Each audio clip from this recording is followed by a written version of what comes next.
നമ്മുടെയൊക്കെ വീട്ടിലൊരു വളർത്തു മൃഗം ഉണ്ടെങ്കിൽ ആ ഒരു പെറ്റിനെ കുറച്ച് സമയം ഒന്ന് കാണാതായി കഴിഞ്ഞാൽ നമ്മൾ അനുഭവിക്കുന്ന ഒരു മാനസികാവസ്ഥ.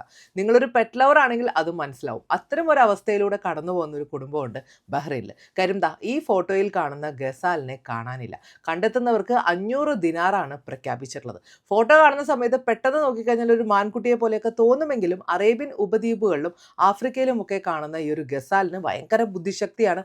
അതേപോലെ തന്നെ ഇതിന് മണിക്കൂറിൽ 50 മൈൽ സ്പീഡിൽ ഓടാനും പറ്റും. അതുകൊണ്ട് ഇതിനെ കണ്ടെത്താന്ന് പറഞ്ഞു കഴിഞ്ഞാൽ അത്ര ഈസി അല്ല.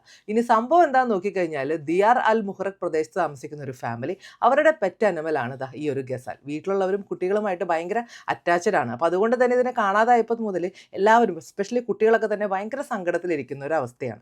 കാണാതായപ്പോൾ തന്നെ വീട്ടുകാരും നാട്ടുകാരും എല്ലാവരും കൂടെ അന്വേഷണം ആരംഭിച്ചെങ്കിലും ഇതുവരെ കണ്ടെത്താൻ കഴിഞ്ഞിട്ടില്ല. റീം എന്ന് പേരുള്ള 9 മാസം പ്രായമുള്ള ഈ ഒരു ഗസാൽ വീട്ടുടമസ്ഥൻ പറയുന്ന പ്രകാരം നോക്കിക്കഴിഞ്ഞാൽ ദിയാർ അൽ മുഹറഖിലെ ബാര പ്രദേശത്തെ കടലിനോട് ചേർന്നിട്ടുള്ള തുറസായ സ്ഥലത്തേക്ക് ഓടി മറിയുകയായിരുന്നു. അപ്പോൾ അതുകൊണ്ട് തന്നെ ഇതിനെ കണ്ടെത്തുന്നവർക്കും അതേപോലെ തിരിച്ചെത്താൻ സഹായിക്കുന്നവർക്കും ഒക്കെ ആയിട്ട് 500 ദിനാറാണ് പാരിതോഷികമായിട്ട് പ്രഖ്യാപിച്ചിട്ടുള്ളത്. അപ്പോൾ ഇതുമായി ബന്ധപ്പെട്ട എന്തെങ്കിലും വിവരങ്ങൾ കിട്ടുന്നവരുണ്ടെങ്കിൽ ദാ ഈ കാണുന്ന നമ്പറിൽ കോൺടാക്ട് ചെയ്യാം.